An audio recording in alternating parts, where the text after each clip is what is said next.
दास ठाकुर की ताई गौर प्रेमानंदे हरि बोल। ओम नमो भगवते वासुदेवाय।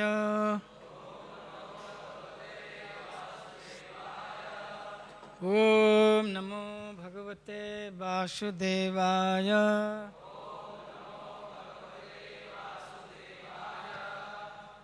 ओम नमो भगवते वासुदेवाय।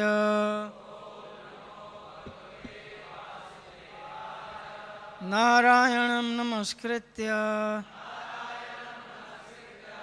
नरं चैव नरोत्तमं देवीं सरस्वतीं व्यासं ततो जयमुदीरये। नष्टप्रायेषु अभद्रेषु नित्यं भागवत सेवया भगवती उत्तमश्लोके भक्तिर्भवति नैष्ठिकी। ले आइए।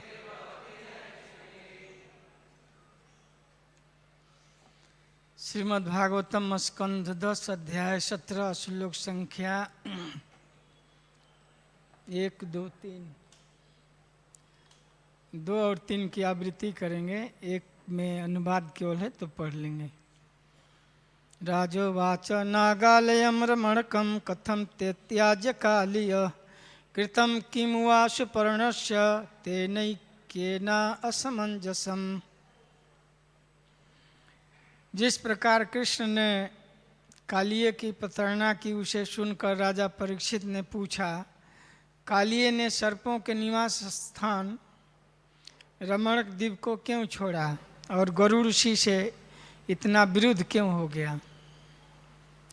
2 और 3। श्री शुक उवाच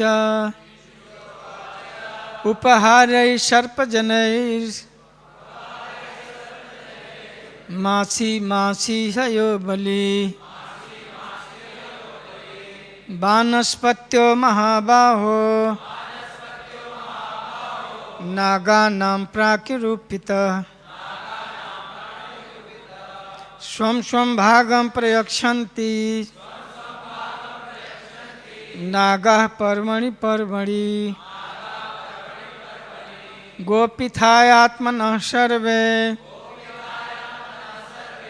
सुपर्णाय महात्मने।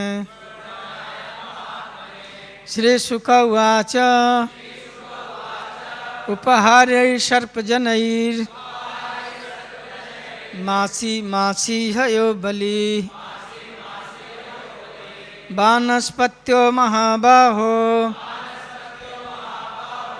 नागानां प्राकृतरूपितः स्वं स्वं भागं प्रयच्छन्ति नागाः पर्वणि पर्वणि गोपिथायात्मनः सर्वे सुपर्णाय महात्मने। पढ़िए।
माता जी।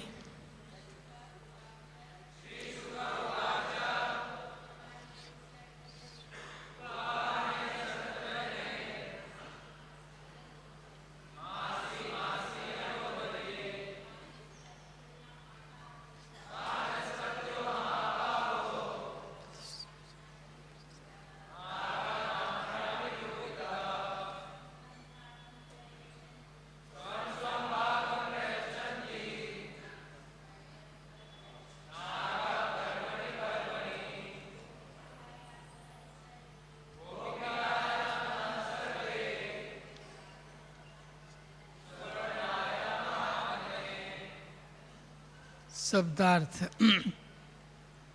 श्री शुक उवाच। सुखदेव गोस्वामी ने कहा, उपहार्य भेंट पाने के पात्र, सर्प जनई सर्प जाति के द्वारा, मासी मासी हर महीने, यह यहाँ, नागालय नागलोक में, यह जो बलि भेंट वानस्पत्य वृक्ष के नीचे, महाबाहो हे बलिष्ठ भुजाओं वाले परिचय, नागानाम सर्पों के लिए, प्राक पहले से, निरूपिता निश्चित, स्वम स्वम अपना अपना, भागम अंश, प्रयच्छन्ति भेंट करते, नागा सर्पगण, परमणि परमणि मास में एक बार, गोपिथाय रक्षा हेतु, आत्मनः अपनी अपनी, सर्वे सभी, सुपर्णाय गरुड़ को, महात्मने बलशाली। अनुवाद एवं तात्पर्य श्रील प्रभुपाद जी के द्वारा। श्रील प्रभुपाद की। सुखदेव गोस्वामी ने कहा कि गरुड़ द्वारा खाए जाने से बचने के लिए सर्पों ने पहले से उससे यह समझौता कर रखा था कि उनमें से हर सर्प मास में एक बार अपनी भेंट लाकर वृक्ष के नीचे रख जाया करेगा। इस तरह है महाबाहु परीक्षित, प्रत्येक मास हर सर्प अपनी रक्षा के मूल्य के रूप में विष्णु के शक्तिशाली वाहन को अपनी भेंट दे जाया करते। तात्पर्य। श्रील श्रीधर स्वामी ने इस श्लोक की एक दूसरी भी व्याख्या दी है।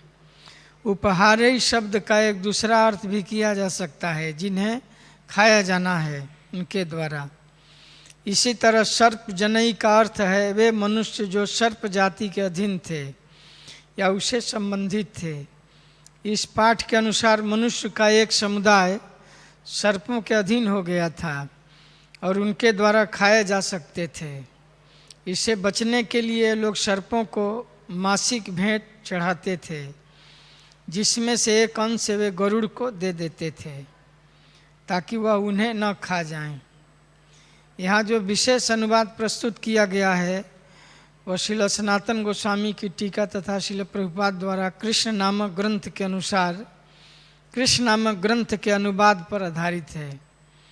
हर हालत में सारे आचार्यों का मतैक्य है कि सर्पों ने गरुड़ से सुरक्षा मोल ले रखी थी। अनुवाद दोहराएंगे। सुखदेव गोस्वामी ने कहा, गरुड़ द्वारा खाए जाने से बचने के लिए सर्पों ने पहले से उसे यह समझौता कर रखा था कि उनमें से हर सर्प मास में एक बार अपनी भेंट लाकर वृक्ष के नीचे रख जाया करेगा। इस तरह है महाबाहु परीक्षित, प्रत्येक मास हर सर्प अपनी रक्षा के मूल्य के रूप में विष्णु के शक्तिशाली वाहन को अपनी भेंट दे जाया करते। तो इस अध्याय में भगवान विष्णु के वाहन गरुड़ से त्रस्त होकर के नागलोक के वासी नागालयम रमणकम कत्थम तत्याज कालिय। नागालय माने जिनका घर रमणक द्वीप में है उसको नागालयम भी बोलते हैं, नागों का आलय, और उसका विशेष नाम है रमणक द्वीप। तो रमणक द्वीप में सारे नाग वहाँ निवास करते थे, करते हैं आज भी। तो एक दिन विनीतानंदन गरुड़ जी और कद्रु पुत्र कालिए, इसके पीछे एक घटना है कि दोनों में इतना क्यों रोष हो गया, कालिए में और गरुड़ जी में क्यों शत्रुता हो गई। तो दोनों कश्यप के ही संतान हैं, कश्यप की ही पत्नियां हैं, कद्रु और विनीता।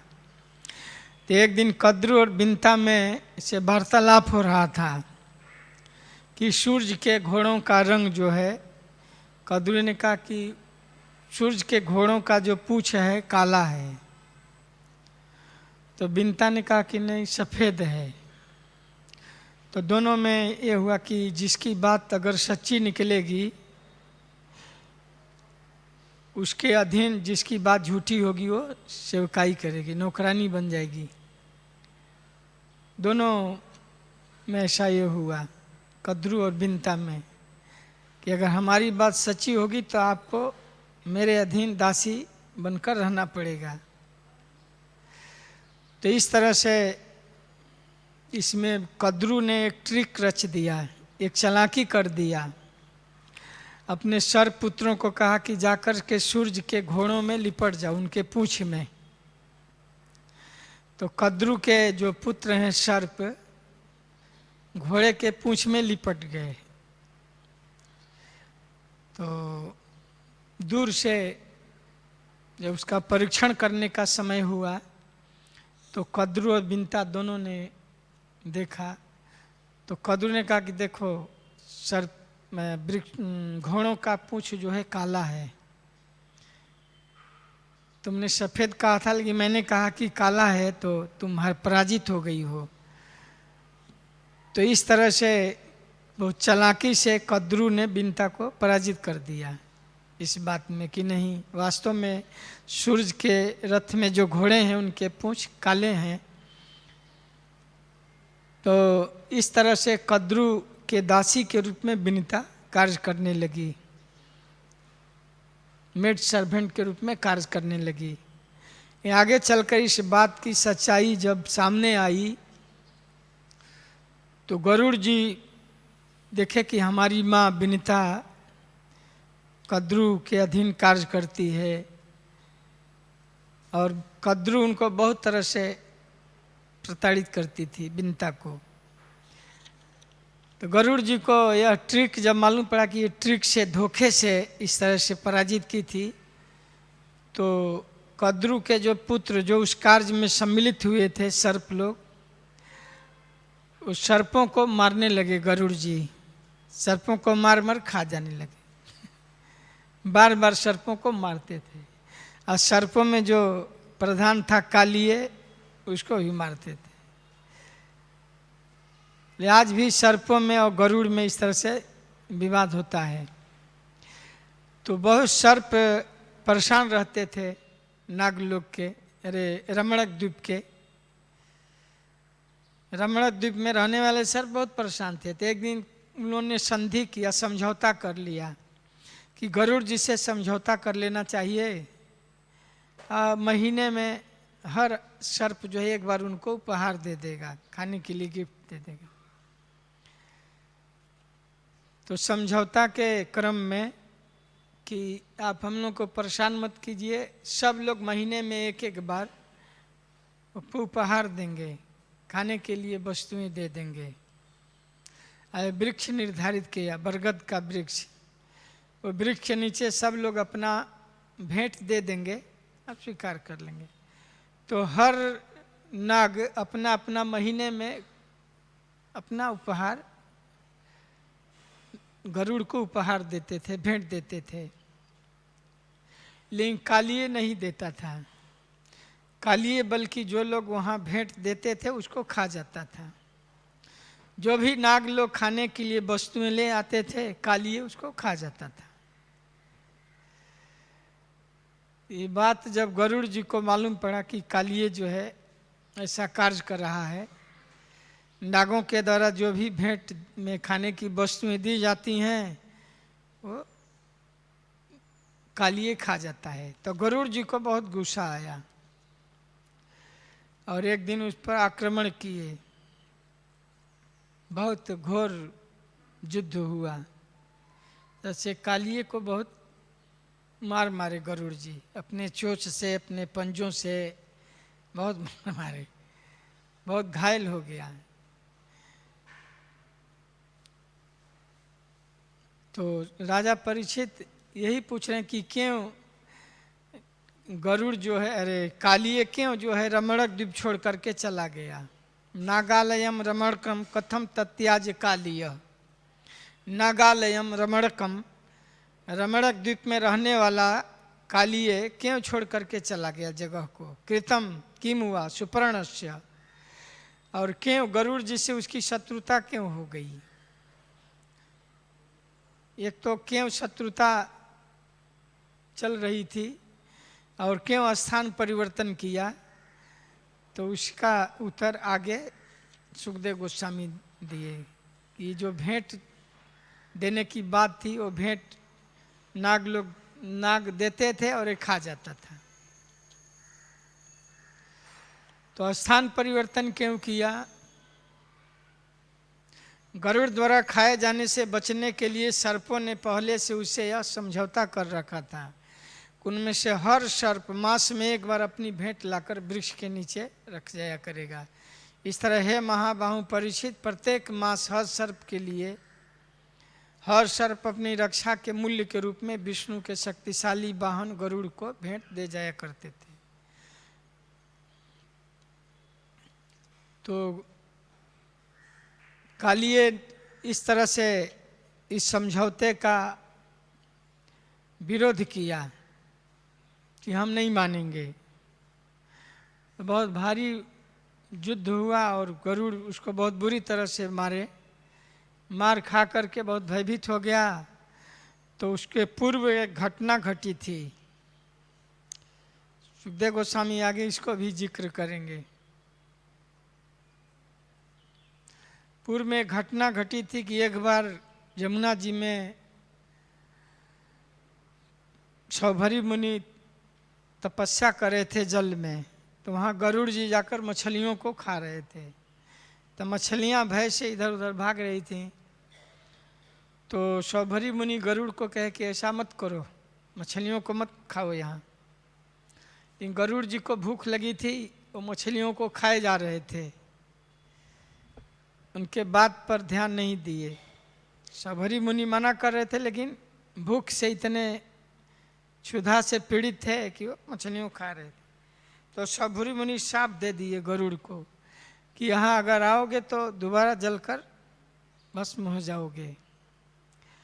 तो सौभरी मुनि के शाप से गरुड़ जी का वहाँ जाना बंद हो गया, शाप के चलते। दोबारा आएंगे तो जल जाएंगे। तो ये खबर जो है कालिए को भी लग गई थी कि पूर्व की घटना कि सौभरी मुनि ने गरुड़ को शाप दे दिया है कि यमुना के उस दह में जहाँ सौभरी मुनि तपस्या करते हैं वहाँ नहीं जा पाएगा। तो ये खबर चारों तरफ फैल गई थी कि सौभरी मुनि गरुड़ को शाप दिए हैं, यमुना के उस हृदय में जहाँ सौभरी मुनि तप करते हैं वहाँ अगर जाएगा तो जल जाएगा। तो कालिए जब गरुड़ के द्वारा बहुत मारा गया, बहुत मार खाया, तो उसको ये सुझाव आया कि क्यों ना वहीं चला जाए। वो जगह हमारे लिए बहुत सुरक्षित होगा जहाँ सौभरी मुनि तप करते थे, और उस स्थान पर शापित होकर गरुड़ को जाना वर्जित हो गया है। तो उस प्रतिबंधित क्षेत्र में जो गरुड़ के लिए प्रतिबंधित था, वो जगह पर कालिए जो है आ गए अपने पूरे परिवार के साथ, मित्रों के साथ, कि वहाँ रहूँगा। यहाँ तो हमेशा लड़ाई झगड़ा गरुड़ से हमेशा सामना करना पड़ता है। तो पूरे परिवार के साथ कालिए जो है रमणक द्वीप से जमुना जी में आकर रहने लगा था।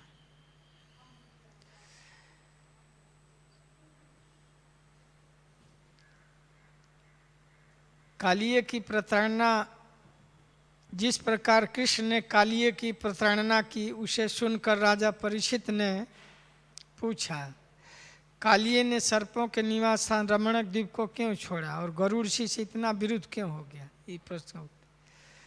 जब कालिए रमणक द्वीप से आकर के जमुना जी में रहने लगा तो जमुना का जल जो है विषाक्त हो गया था। गायें, जो भी जानवर पानी पीते थे मर जाते थे। जमुना जी के इर्द गिर्द में जितने वृक्ष थे सब झुलस गए थे। पक्षी भी इससे जाते थे तो भी प्रभावित होते थे। इतना जल में पॉइजन हो गया था।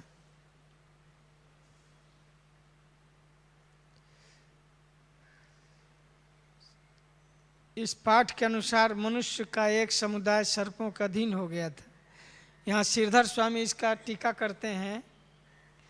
इस श्लोक की एक दूसरी भी व्याख्या दी है। उपहारी शब्द का एक दूसरा अर्थ भी किया जा सकता है, जिन्हें खाया जाना है उनके द्वारा। इसी तरह सर्प जनई का अर्थ है वे मनुष्य जो सर्प जाति के अधीन थे या उससे संबंधित थे।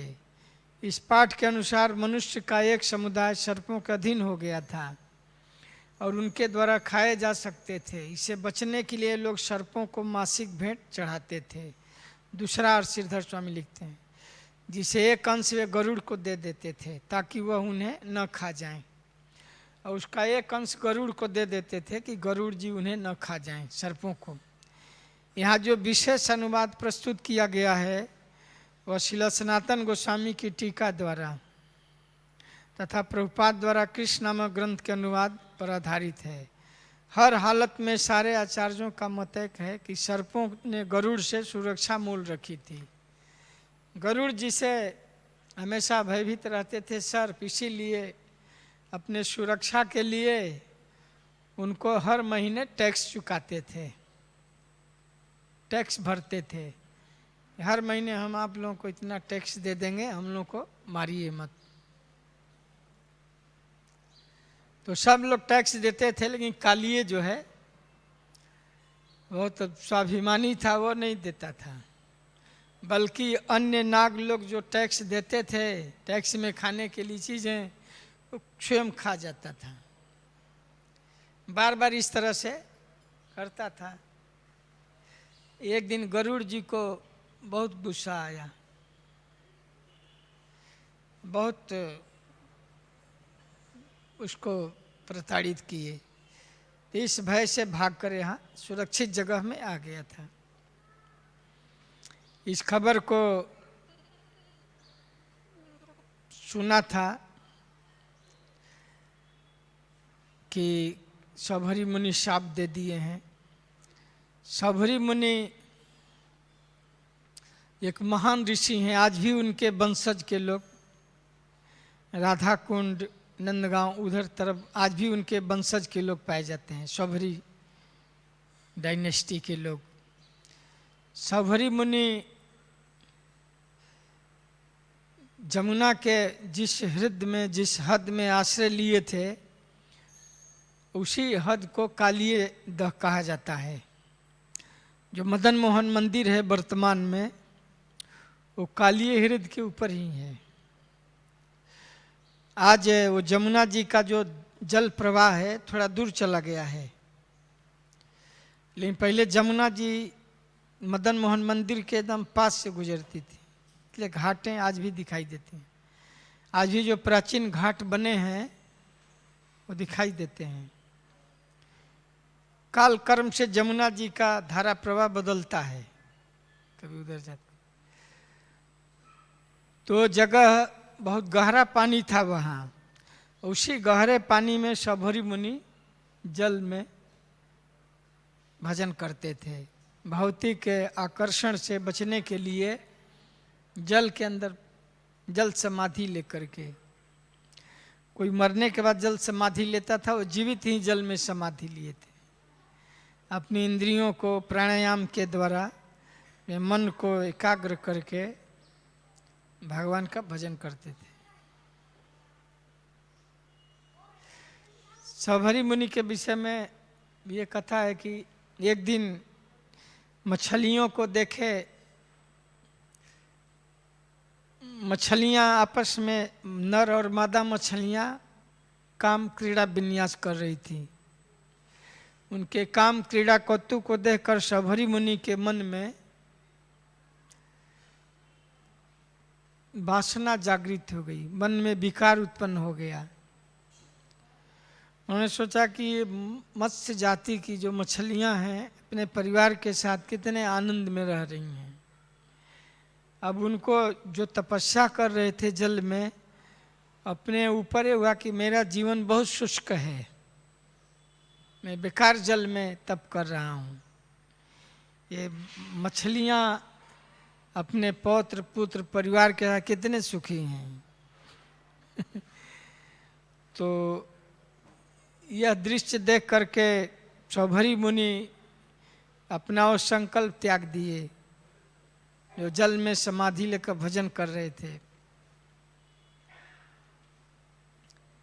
तो मथुरा के नरेश मंधाता, जो उसे मथुरा के राजा थे, तो उनके पास गए, मंधाता के पास गए और विवाह करने के लिए प्रस्ताव रख दिया, मैं आपके पुत्रियों से विवाह करना चाहता हूँ। यद्यपि शबरी मुनि का शरीर जो है जल में तप करने से बहुत कृश हो गया, बहुत कुरूप हो गया था। उनके शरीर में क्या हड्डी दिखाई दे रही थी, बल्कि उनके शरीर के कहीं कहीं के मांस जो है बाहर दिखाई दे रहे थे। चमड़े भी हो गए थे जल में तपस्या करने से। यह जल के जंतु उनके शरीर के अंगों को खा गए थे कहीं कहीं से। जैसे लकड़ी में दीमक लग जाता है, वैसे उनका शरीर बिल्कुल कुरूप हो गया था। तो राजा के बाद ऐसा प्रस्ताव रखे शबरी मुनि, तो राजा देखे कि इसे कौन विवाह करने वाला है, इतना कुरूप व्यक्ति।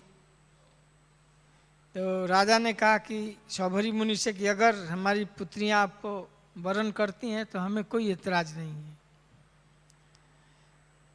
उनके प्रस्ताव को मान लिए कि ठीक है, अगर कोई लड़की आपसे विवाह करने के लिए इच्छुक होगी तो अच्छा है, आप कर सकते हैं। राजा यही सोचते थे कि इसको कौन, इस जोगी से का शरीर बिल्कुल कृश हो गया है, शरीर जो है कि मांस बाहर दिखाई दे रहे हैं, चेहरे भी बिल्कुल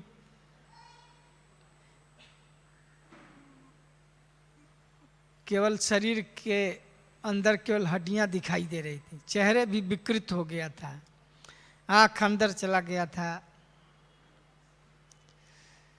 तो राजा के मनोभाव को शबरी मुनि समझ गए और शबरी मुनि जो है अपने तपस्या किए ही थे, बहुत भारी तप किए थे, सिद्धियां प्राप्त कर लिए थे, जमुना के जल में तप करके सिद्धि प्राप्त कर लिए थे। उस अवस्था में भी मन में उनको इस तरह के विचार, रूपा जी लिखते हैं कि जोगी लोग बहुत सिद्धि प्राप्त कर, अष्ट सिद्धि भी प्राप्त कर लेते हैं, उसके बावजूद भी मन में सांसारिक विचार आ जाते हैं। जैसे विश्वामित्र मुनि 60,000 वर्ष तप किए थे, तो भी मन में विकार आ जाता है।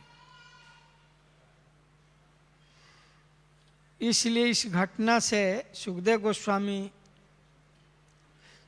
सावधानी रहने के लिए आगाह करते हैं साधकों को। तो शौभरी मुनि का इस तरह से प्रस्ताव को मंजूर करके राजा मंधाता ने कहा ठीक है, जब वक्त आया तो शौभरी मुनि अपने जोग बल से शरीर को बहुत सुंदर कर ली, बहुत शरीर सुंदर हो गया, बहुत हिष्ट पुष्ट, बहुत आकर्षक। और मंधाता के 50 लड़कियों ने इस तरह से शौभरी मुनि को वरण कर लिया, विवाह हो गया, सब लोगों ने उनको स्वीकार कर लिया, इतने सुंदर बन गए। तो आज भी शौभरी मुनि के वंश परंपरा है, राधा कुंड के तरफ उधर उनके वंश परंपरा के लोग पाए जाते हैं। तो शौभरी मुनि शाप जब दे दिए थे गरुड़ जी को, तो कृष्णा बुक में प्रभुपाद जी लिखते हैं कि शौभरी मुनि गरुड़ जी के प्रति अपराध कर दिए थे। गरुड़ जी एक महान वैष्णव हैं और भगवान के वाहन हैं गरुड़ जी। तो वैष्णव के प्रति शौभरी मुनि का अपराध जो है, यही उनके मन में भौतिक आकर्षण उत्पन्न किया। गरुड़ जी का वो खाद्य पदार्थ है, गरुड़ जी का वही भोजन है। जैसे गाय घास खाती है, शेर जंगल का वो मांस खाता है, गरुड़ का वही भोजन है, प्रकृति के द्वारा वो निर्धारित है। जीव जीवस्य भोजनम, एक जीव दूसरे जीव का भोजन निर्धारित किया गया है, लेकिन किसके लिए क्या भोजन निर्धारित किया गया है यह जानना चाहिए। जैसे हम लोग अन्न है, शाक है, फल है, इसमें भी जीव है, अनाज में भी जीव होता है। चना है, मूंग है, इसको हम अंकुरित करते हैं तो जीवित हो जाता है, वो जीवात्माएं हैं उसमें। तो हम भी तो जीव खा रहे हैं, जो अनाज हम खा रहे हैं वो भी, उसमें भी जीव हैं। और जीव नहीं होता तो कैसे अंकुरित होता है? मूंग को, चना को अंकुरित करके हम लोग खाते हैं, या जमीन में डाल दीजिए तो उससे भी प्रजनन होता है, विकास होता है। जिसमें विकास होता है, प्रजनन करने की क्षमता है, तो मतलब वो जीव है। लेकिन मनुष्य के लिए निर्धारित है, शाक फल अन्न, इसको हम अर्पण करके खाते हैं। प्रभुपाद लिखते हैं बिना अर्पण अगर किए खाते हैं तो भी मांस के ही कोटि में आता है। अगर चावल दाल साग सब्जी को भी बिना अर्पण किए कोई खाता है तो उसमें भी उतना ही पाप है, कि उसमें भी जीव है। तो मनुष्य के लिए आहार निर्धारित है, पत्रम पुष्पम फलम तोयम। और मांसाहारी पशुओं के लिए मांस, जैसे शेर है, जंगल में शेर, अगर शेर बूढ़ा भी हो जाएगा तो घास नहीं खा सकता है। गाय को अब मांस देंगे नहीं खाएगी, प्रकृति के द्वारा जो भोजन निर्धारित है। तो गरुड़ जी के लिए जो भोजन है, खाद्य है, वो खा रहे थे, उनके लिए वो आहार है वही। तो शौभरी मुनि शाप देती है कि दोबारा अगर यहाँ आओगे मछलियों को खाने के लिए तो मर जाओगे। तो गरुड़ जी के प्रति अपराध, मतलब वैष्णव अपराध के चलते शौभरी मुनि के मन में जो भक्ति का जो उद्रेक था, भक्ति का जो भाव था, वो धीरे धीरे जो सरस भाव था शुष्क हो गया। भक्ति के लिए जो हृदय में जो सरसता है वो सूख गई। वैष्णव अपराध से भक्ति लता शुष्क हो जाता है, सूख जाता है। उनका हृदय में भक्ति लता शुष्क हो गया, सूख गया, और भौतिक आकर्षण की वृद्धि होने लगी। तो इस तरह से इन घटनाओं को राजा परीक्षित के प्रश्नों का उत्तर दिए कि क्यों नागालयम रमणकम कथम तत्याज कालीय। भाई क्या कारण था कि नागों का जो रहने का स्थान है नागालयम रमणकम, जो रमणक द्वीप है, नागों का जो घर है, विशेष करके कालीय और उसके परिवार के, उसके सजातीय सर्प लोग रहते थे। कथम तत्याज कालीय, कालीय ने क्यों छोड़ दिया। और कृतम किम वा सुपर्णस्य तेनैक नेता असमंजसम।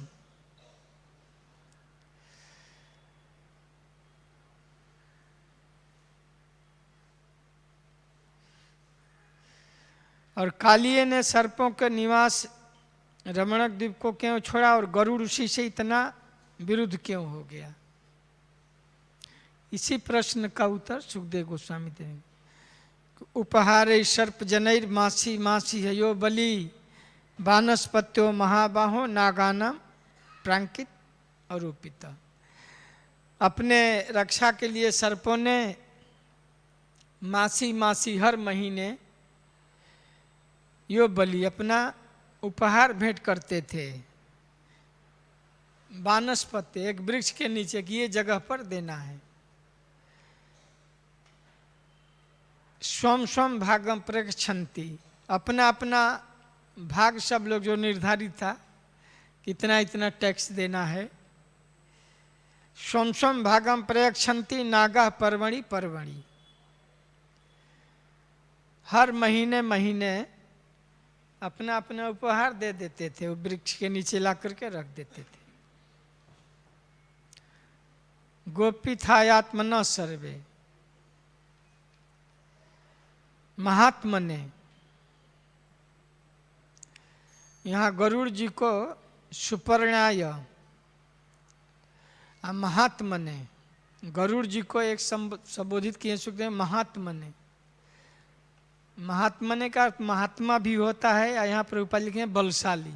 महात्मा ने महान शक्तिशाली, अब महात्मा ने माने महात्मा भी होता है। गरुड़ जी वास्तव में महात्मा भी हैं, भगवान के वाहक हैं। तो सब लोग अपना उपहार सर्प जनेर मासी मासी, सब लोग उस समझौता के अनुसार सर्प लोग अपना अपना उपहार देते थे हर महीने महीने, जो भी निर्धारित था। लेकिन कालीय जो है विषि वीर्य मदाविष्टम काद्रवे वस्तु कालीय काद्रथीकृत गरुणम स्वयं ते बुझे बलिम। विषवीर्यम मदाविष्ट काद्रवेंद्रस्तु कालीय, कद्रु का पुत्र था इसलिए काद्रेंद्र, काद्रवेय को विशेषण बताएं। काद्रवेय माने कद्रु का पुत्र, कालीय कद्रु का पुत्र है। उन्हें आपस में भाई ही हैं, सौतेले भाई। कश्यप की ही ये संतानें हैं, कद्रु बिनता भी उनकी ही पत्नियां हैं। यद्यपि अन्य सभी सर्पगण ईमानदारी से गरुड़ को भेंट दे जाया करते थे, किंतु एक सर्प कद्रु पुत्र अभिमानी कालीय इन सभी भेंटों को गरुड़ के पाने से पहले ही खा जाया करता था। इस तरह कालीय भगवान विष्णु के वाहन का प्रत्यक्ष अनादर करता था।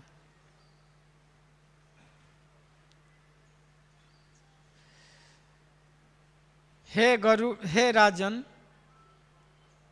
सुखदेव गोस्वामी कहते हैं हे राजा, यही कारण था कि गरुड़ जी और कालीय में इतना शत्रुता हो गया। जब भगवान के अत्यंत प्रिय परम शक्तिशाली गरुड़ ने यह सुना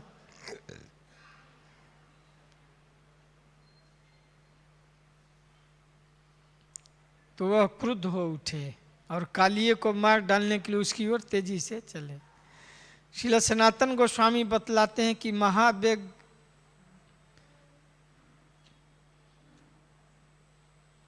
तच्छ्रुत्वा कुपितो राजन भगवान भगवत प्रिय विजिंघासुर महावेग। गरुड़ जी को बहुत क्रोध हुआ कि इस तरह से कालिए जो है उनका अनादर कर रहा था और दिए हुए सर्पों द्वारा उपहार को खा जाया करता था। तच्छ्रुत्वा कुपितो राजन भगवान भगवत प्रिय।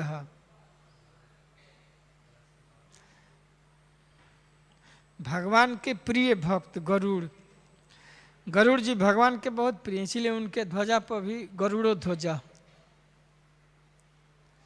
मंगलम भगवान विष्णु मंगलम गरुणो ध्वजा। गरुड़ ध्वज जो है मंगल का चिन्ह है। गरुड़ जी महान भक्त हैं, भगवत प्रिय, भगवान के प्रिय हैं। विजिंघासुर महावेग। इस तरह से विजिंघासुर मारने की इच्छा से महावेग, बहुत द्रुत गति से, गरुड़ जी बहुत वेग से चलते हैं, महावेग से चले कालिए को मारने के लिए। कालिए समुपाद्रवत। श्रील सनातन गोस्वामी बतलाते हैं कि महावेग शब्द इस बात का सूचक है कि गरुड़ की अत्यधिक शक्ति को कोई नहीं रोक सकता। गरुड़ को कोई रोक नहीं सकता है। गरुड़ अपना वेग जब जितना बढ़ा सकते हैं, अपना आकार भी, जैसे जैसा चाहिए, जैसे विमान होता है ना 2 सीटर 10 सीटर का होता है, किसी का अपना प्राइवेट प्लेन होता है 10 सीटर का, 5 सीटर का, 2-3 सीटर का भी होता है, सिंगल सीटर भी होता है। तो और यात्रियों के लिए तो बड़ा बड़ा विमान होता है। तो गरुड़ जी जितना आवश्यकता उतना रूप अपना बढ़ा लेते हैं। वाहन है तो बड़ा विमान, कभी कभी बड़े बड़े लोग को भी पकड़ कर ले चलते हैं।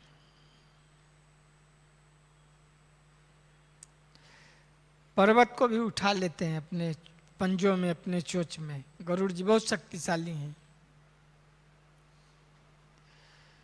भगवान इस तरह से गरुड़ जी को अपना वाहन के रूप में उपयोग करते हैं। बहुत द्रुत गति से चलते हैं। जहाँ जितना आकार हो उस आकार भी बना एक्सपेंड कर लेते हैं अपने को। ऐसे गरुड़ जो भगवत प्रिय, भगवान के प्रिय हैं, अपना अनादर देख करके कि कालिए जो है बड़ा स्वाभिमानी है, अभिमानी है, और इस समझौते का वो खंडन किया। सारे नाग लोग उपहार देते थे लेकिन वो नहीं देता था, बल्कि उपहार को खा भी जाता था। तो परीक्षित महाराज यही प्रश्न किए कि नागालयम रमण, नागलोक में, अरे रमणक द्वीप में रहने वाला क्यों गया वहाँ? क्योंकि हमेशा परेशान रहता था। गरुड़ जी से शत्रुता हो गई तो गरुड़ के भय से बहुत परेशान रहता था। तो पूर्व में जो साप मिला था सौभरी से, वो भी देखा था। एक बार महाराज कह रहे थे कि टेलीविजन में यह समाचार प्रसारित हुआ कि कालिए गरुड़ कर्ष बाई सौभरी मुनि। वहाँ हर चैनल में न्यूज प्रकाशित हुआ था। जितने भी चैनल थे, जितने न्यूज़पेपर थे, सब में ये न्यूज हेडलाइन में छाया था कि गरुड़ कर्ष बाई सौभरी मुनि in the bank of Jamuna. Jamuna के तट पर सौभरी मुनि के द्वारा गरुड़ को अभिशाप दिया गया कि अगर दोबारा आओगे यहाँ तो जल मर जाओगे। तो हर चैनल में, हर न्यूज़पेपर में यही प्रधान मुख्य समाचार के रूप में दिखाया जा रहा था। तो रमणक द्वीप में अपने घर में कालिए भी टेलीविजन में देखा और बहुत खुश हुआ। ये अच्छा, हमारा शत्रु जो है दंडित हुआ है। तो ये समाचार देखकर बहुत खुश हुआ, अच्छा हुआ श्राप मिल गया गरुड़ को।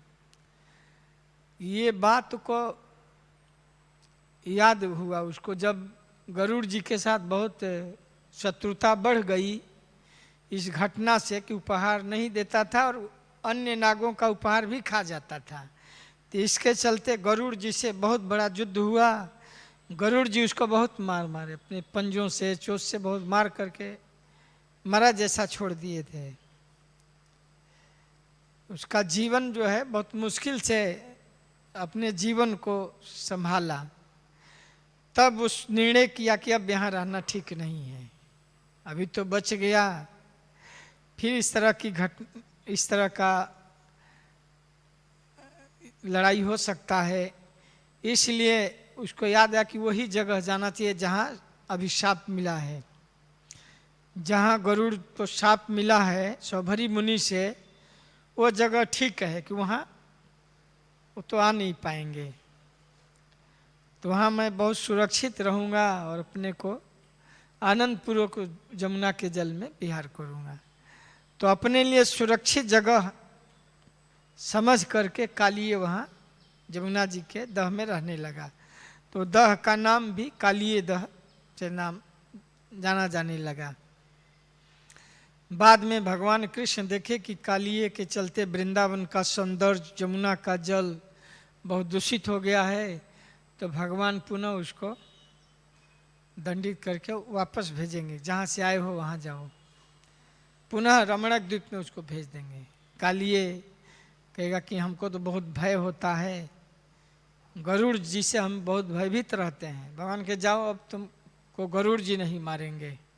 कि भगवान का चरण चिन्ह जो है कालिए के मस्तक पर, भगवान अपने चरणों से कालिए के मस्तक पर नृत्य किए, इसलिए उनका चरण चिन्ह जो है एक विशेष प्रकार का नाग होते हैं, उसके ऊपर ऐसे चिन्ह होता है भी आकार का। जो नाग होते हैं उसके सिर पर चिन्ह होता है, ऐसे चरण चिन्ह होता है। भगवान कहे कि अब तुमको गरुड़ जी नहीं मारेंगे, क्योंकि मेरा चरण चिन्ह जो है तुम्हारे मस्तक पर आ पड़ा है। तो अभय चरना रविंद्र, अब तुम भय से मुक्त हो गए हो, जाओ ये जगह को छोड़ दो। ये वृंदावन की भूमि है, यहाँ जमुना है जिसमें हम जल विहार करते हैं, गायें जल पीती हैं, तो इस जगह में तुम्हें रहना उचित नहीं है। तो पुनः बाद में चला जाता है।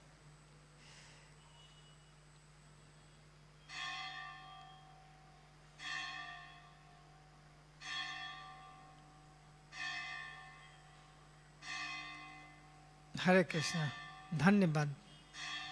उपहारे सर्प जनैर्मासी मासी बलि बानस्पत्यो महानागानां प्रांगरूपित स्वम स्वम भागम प्रेक्षन्ति नागा पर्वणि पर्वणि गोपिथायात्मन सर्वे सुपरिणाय महात्मने। सुखदेव गोस्वामी ने कहा, गरुड़ द्वारा खाए जाने से बचने के लिए सर्पों ने पहले से यह समझौता कर लिया था। हे महाबाहु परीक्षित, इस तरह से विष्णु के शक्तिशाली वाहन को सारे नाग लोग अपना भेंट दिया करते थे। लेकिन कालिए जो है इतना अहंकारी था कि वो की परवाह नहीं करता था, बल्कि जानबूझ करके गरुड़ को और क्रोधित करने के लिए उनके भेंट को ही खा जाता था।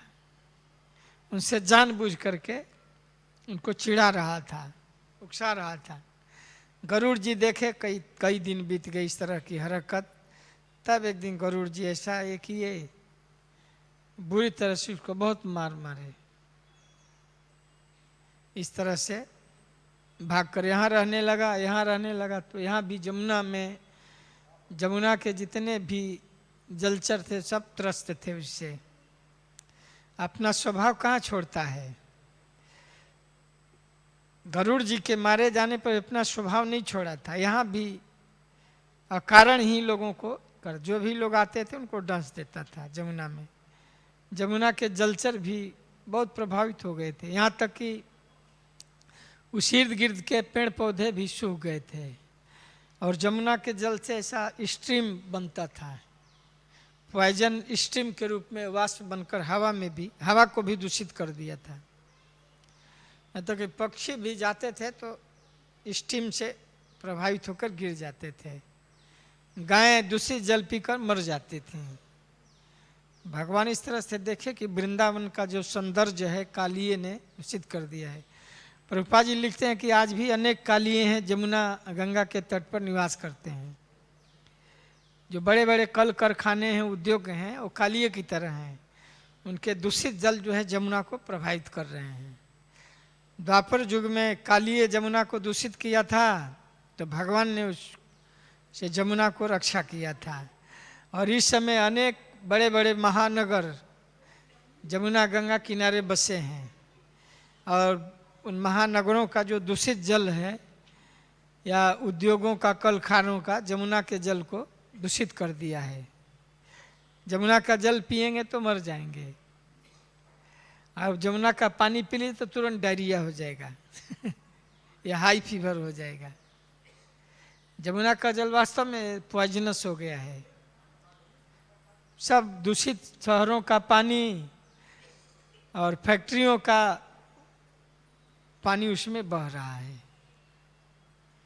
एक बार हम जमुना किनारे आप परिक्रमा मार्ग में देखे होंगे, जब कालिए दह से आगे बढ़ेंगे तो एक पंप है, वाटर पंप, तो उसका पानी में पी लिया तो उसके बाद तुरंत बुखार हो गया, हाई फीवर। जमुना का पानी पिएंगे तो क्या होगा?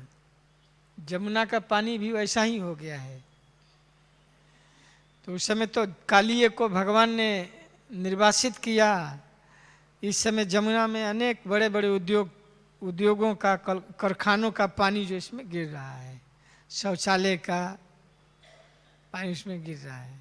तो जमुना जी की हालत वैसे ही हो गई, बल्कि उससे भी ज़्यादा बदतर है। लाख प्रयास करने पर भी बहुत लोगों ने आंदोलन छेड़ा, बहुत लोग प्रयास किए कि जमुना बचाओ ये कहाँ हो पाता है। सरकार भी कुछ नहीं प्रयास कर रही है। जितने भी उद्योग हैं, बड़े बड़े कारखाने हैं, शहर हैं, सब पानी जमुना जी में जा रहा है। यहाँ तक कि जमुना का पानी आचमन करने लायक भी नहीं है। जमुना का पानी इस समय तो वर्षा के समय में तो पानी आता है, लेकिन अब पानी जो है जमुना में पानी जब कम हो जाता है तो डैम में सब रोक लिया जाता है।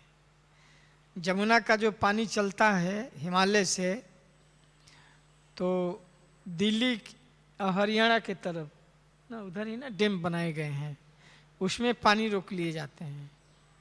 अब बाकी जो पानी हम जो जमुना में देख रहे हैं वो बड़े बड़े शहरों के जो नाले हैं उनके पानी हैं। बड़े बड़े गंदे जो नाले हैं वो कालिए की तरह हैं। अब इसको मुक्त करने के लिए भगवान को ही फिर आना पड़ेगा लगता है एक बार तो भगवान कालिए को वहाँ से भेजे और इस समय पुनः भगवान की ही आवश्यकता होगी जमुना को बचाने के लिए। तो इन दो प्रश्नों का उत्तर इस अध्याय में हम सुनेंगे।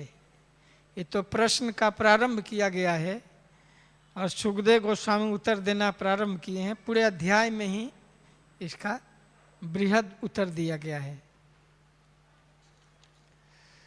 परीक्षित महाराज के प्रश्न इस अध्याय में बतलाया गया है कि कालिए ने किस तरह सर्पों के द्वीप को छोड़ा था और सोए हुए वृंदावनवासी किस तरह जंगल की आग से बचाए गए थे। आगे चल के दावानल, जिस दिन कालिए का ये हुआ था उसके बाद दावानल वृंदावन में विशेष प्रकार की आग लगी थी, चारों तरफ से आग पकड़ ली थी। सभी लोग रात्रि में ही सोए थे। भयंकर आग जो है चारों तरफ से घेर ली थी। सब लोग रोते हुए बिलखते हुए कृष्ण से रक्षा की गुहार लगाए तो कृष्ण उस आग को पी गए। दावानल से पानी की तरह दावानल पान किए थे। जब राजा परीक्षित ने कालिए द्वारा सर्पों के निवास रमणक द्वीप को छोड़ने तथा गरुड़ द्वारा उसके प्रति शत्रु भाव प्रदर्शित किए जाने के बारे में पूछा तो सुखदेव गोस्वामी ने इस प्रकार उत्तर दिया। इस द्वीप के सारे सर्प भयभीत थे, कहीं गरुड़ उन्हें निगल न जाए। उसे प्रसन्न करने के लिए प्रति मास एक वट वृक्ष के नीचे भांति भांति की भेंटें चढ़ा आया करते थे, किंतु कालिए मिथ्या अभिमान बस इन भेंटों को स्वयं खा जाता था। यह सुनकर गरुड़ अत्यंत क्रुद्ध हो उठे और कालिए को मारने के लिए चल पड़े। इस सर्प ने महान पक्षी गरुड़ को डसना शुरू कर दिया। गरुड़ ने निर्ममता पूर्वक अपने पंख से उसे मारा, जिससे कालिए अपनी जान बचाने के लिए जमुना नदी के सरोवर में भाग गया। इस घटना के पूर्व गरुड़ एक बार जमुना नदी में आए, इस घटना के पूर्व, और मछलियां खाने लगे थे। सौभरी ऋषि ने उसे रोकना चाहा, किंतु भूख का मारा गरुड़ ऋषि के निषेध को नहीं मान पाया। अतः ऋषि ने उसे श्राप दे दिया था, यदि वह दोबारा वहां आया तो तुरंत मर जाएगा। कालिए ने यह सुन लिया था, इसलिए वह वहां निडर होकर रहता था, किंतु अंत में कृष्ण ने उसे भगा दिया। जब बलराम तथा वृंदावन के सारे वासियों ने श्री कृष्ण को विभिन्न प्रकार के मणियों तथा आभूषणों से अलंकृत होकर उस सरोवर से ऊपर निकलते देखा तो हर्ष से उन्होंने उनका आलिंगन किया। तब आध्यात्मिक गुरुओं, पुरोहितों तथा विद्वान ब्राह्मणों ने ग्वालों के राजा नंद महाराज को बतलाया कि यद्यपि उनके पुत्र को कालिए ने अपने चंगुल में पकड़ रखा था, किंतु राजा के भाग्य से अब वह पुनः मुक्त हो चुके हैं। क्योंकि वृंदावन के निवासी भूख प्यास तथा थकावट के कारण त्रस्त थे, अतः उन्होंने वह रात जमुना के तट पर ही बिताई। अर्धरात्रि के समय जंगल में अग्नि भड़क उठी, क्योंकि ग्रीष्म ऋतु में यह जंगल सूख गया था। जब सोते हुए वृंदावन वासियों को आग ने घेर लिया तो वे सहसा जगे और रक्षा के लिए कृष्ण की ओर दौड़े। तब असीम बलशाली श्री कृष्ण अपने प्रिय संबंधियों तथा मित्रों को इस तरह पीड़ित देख तुरंत ही उस दवाग्नि को पी गए। सारांश प्रभुपाद जी प्रस्तुत किए हैं। इस अध्याय का समरी लिखे हैं। जिस दिन कालिए का मर्दन हुआ था तो बहुत लंबा समय बीत गया था, शाम हो चुकी और सभी लोग भूख प्यास से त्रस्त थे। भगवान जमुना जल में गए तो सारे ग्वाल बाल, यहाँ तक कि नंद जसवा सब मूर्छित हो गए थे कि अब कृष्ण कालिए के चंगुल से बाहर नहीं आएंगे। सब लोग हर्ष शोक विषाद में मूर्छित हो गए। बाद में जब कृष्ण कालिए को मर्दन करके बाहर है तो बहुत हर्षोल्लास लोग बनाए। उस दिन सब लोग वहीं निवास कर गए थे। तो उसी रात्रि में आग जो है लग गई थी, दवाग्नि। तो भगवान ने उसका दावानल पान, जैसे फायर ब्रिगेड होता है ना, आग लगता है फायर ब्रिगेड बुलाया जाता है। भगवान जो है सबसे बड़े फायर ब्रिगेड हैं। उतना जंगल की आग को बुझाने के लिए फायर ब्रिगेड भी पर्याप्त नहीं है। एक बहुमंजिल बिल्डिंग में आग लगती है तो फायर ब्रिगेड भी फेल हो जाता है, नहीं बुझा पाता है। और जंगल में भयानक आग लगी थी चारों तरफ। अब भगवान ने कहीं जगह से उसको ये कर लिए। तो वास्तव में भगवान सबसे बड़े सफल फायर ब्रिगेडर हैं, फायर ब्रिगेडियर। पी गए आग को से, जैसे दुर्वासा, जैसे अगस्त मुनि सागर को पी गए थे। अगस्त ऋषि सागर को ही पी गए थे।